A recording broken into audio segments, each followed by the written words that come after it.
নমস্কার বন্ধুরা, মনীষার হেসেলে আপনাদের সবাইকে স্বাগত।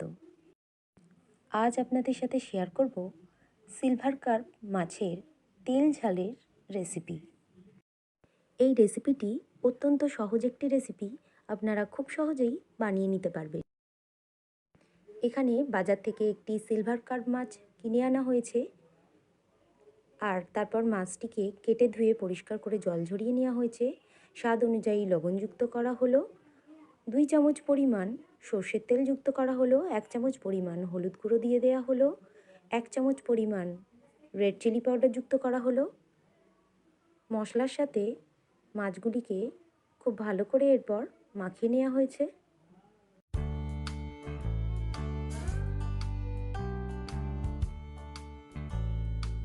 মাছগুলিকে ম্যারিনেট করে নেওয়ার পর 10 মিনিটের জন্য রেখে দেওয়া হয়েছে।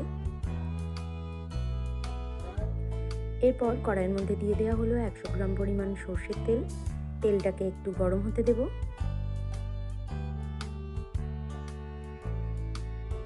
তেলটা গরম হয়ে গেলে ম্যারিনেট করে রাখা সিলভার কার্প মাছগুলোকে একে একে ভেজে নেব এইভাবে কড়াইয়ের মধ্যে দিয়ে।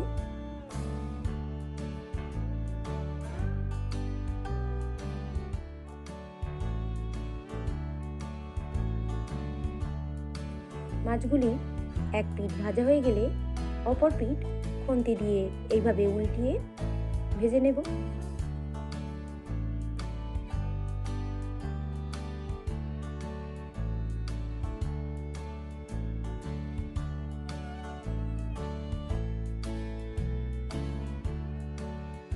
সমস্ত মাছগুলিকে ভেজে নেওয়ার পর একটি পাত্রের মধ্যে তুলে রেখেছি।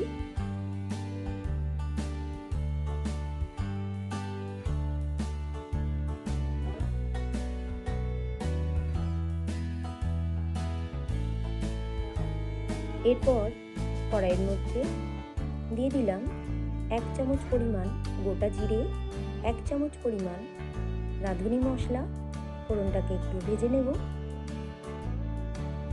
1 চামচ পরিমাণ হলুদ গুঁড়ো দিয়ে দিলাম, 1 চামচ পরিমাণ ধনে এবং জিরে গুঁড়ো দিয়ে দিলাম, 1 চামচ পরিমাণ কাশ্মীরি রেড চিলি পাউডার যুক্ত করলাম, থেঁতো করে নেওয়া এলাচ দিয়ে দিলাম।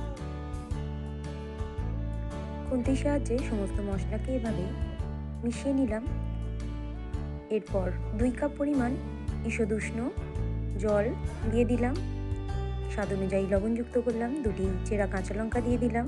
ঝোলটা একটু ফুটতে দেবো। ঝোলটা ফুটে উঠলে ভেজে তুলে রাখা মাছগুলোকে একে একে ঝোলের মধ্যে দিয়ে দেওয়া হলো। 3 থেকে 4 মিনিটের জন্য ঝোলটাকে ফুটিয়ে নেব। সর্বশেষে 1 চামচ পরিমাণ গরম মশলা গুঁড়ো দিয়ে দেওয়া হলো। তৈরি হয়ে গেল সিলভার কার্প মাছের তেল ঝালের রেসিপি। গরম গরম ভাতের সাথে পরিবেশনের জন্য একেবারে প্রস্তুত। আজকের এই রেসিপিটি আপনাদের যদি ভালো লেগে থাকে বন্ধুরা, তাহলে অবশ্যই একটা লাইক করবেন, কমেন্ট করবেন, শেয়ার করবেন। আর চ্যানেলে নতুন কোনো বন্ধু থাকলে চ্যানেলটিকে সাবস্ক্রাইব করে পাশে থাকবেন। এই ধরনের রেসিপি সবার প্রথম দেখার জন্য পাশে থাকা বেল আইকনটিতে প্রেস করে রাখবেন। রেসিপিটি শেষ পর্যন্ত দেখার জন্য আপনাদের সবাইকে ধন্যবাদ। সবাই ভালো থাকবেন, সুস্থ থাকবেন।